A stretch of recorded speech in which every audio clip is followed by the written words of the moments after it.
Bonjour à toutes et à tous. Dans l'épisode précédent, on a démonté un mythe, celui de la perfection. Une quête sans fin, souvent toxique, qui épuise plus qu'un élève. Alors, que reste-t-il quand on renonce à être parfait? L'échec? Le laisser aller? Absolument pas. Ce qui reste, c'est l'excellence. Et c'est là que tout commence. Dans cet épisode, on va découvrir pourquoi viser l'excellence, c'est plus puissant que chercher à être parfait. Et pour avancer concrètement, je vous donnerai un outil simple mais redoutablement efficace, le PDCA. Vous voulez avancer? Vous améliorer? Vous êtes au bon endroit. Nous passons maintenant à l'étape suivante. Face à ce constat négatif sur la perfection, l'excellence, c'est le fait de faire de son mieux avec ce qu'on a maintenant. C'est une dynamique, c'est un état d'esprit. Vous avancez, vous testez, vous ajustez et vous progressez. L'excellence ne demande pas à ce que vous soyez parfait, elle demande juste que vous soyez un peu meilleur qu'hier. Prenons un exemple. Imaginez une personne qui veut lancer un podcast. Tiens, comme moi.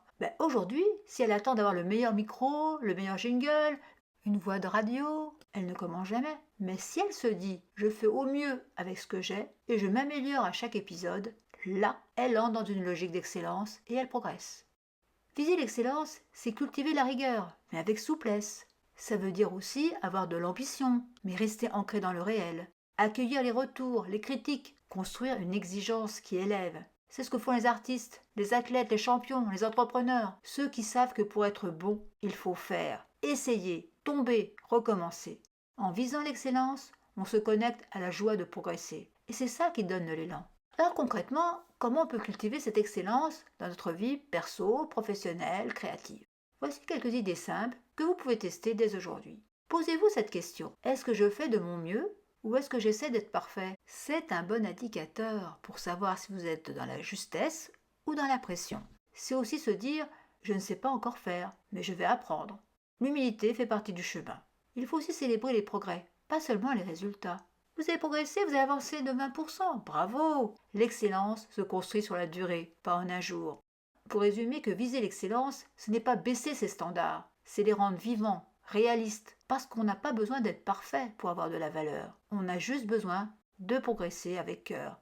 Quels sont les bienfaits de l'excellence? Premier bienfait, vous allez livrer rapidement un travail qui apporte une véritable valeur et l'améliorer ensuite plutôt que d'attendre indéfiniment un résultat parfait. On gagne en vitesse, mais aussi en constance. Et ça, c'est un énorme moteur de progression.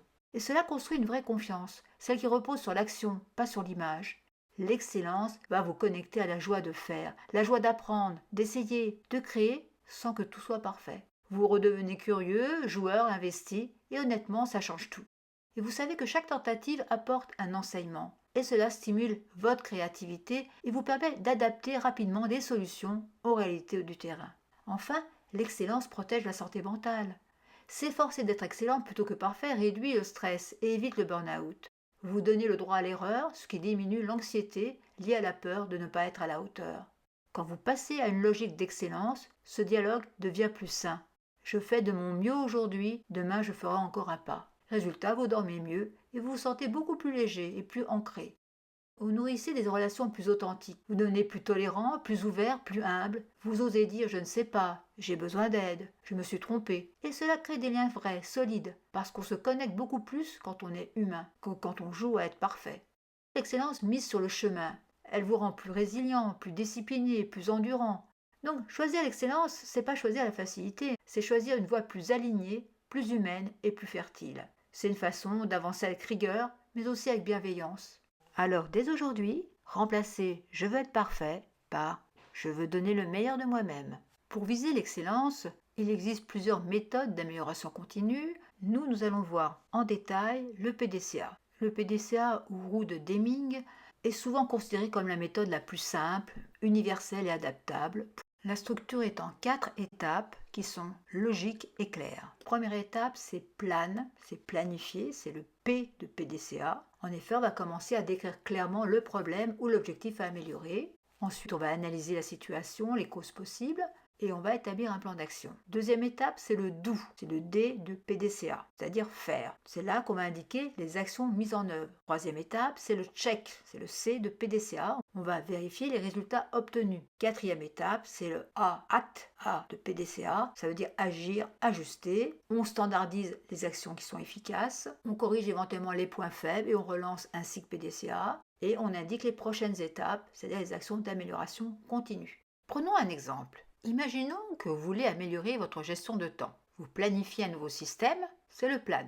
Vous le testez pendant une semaine, c'est le do.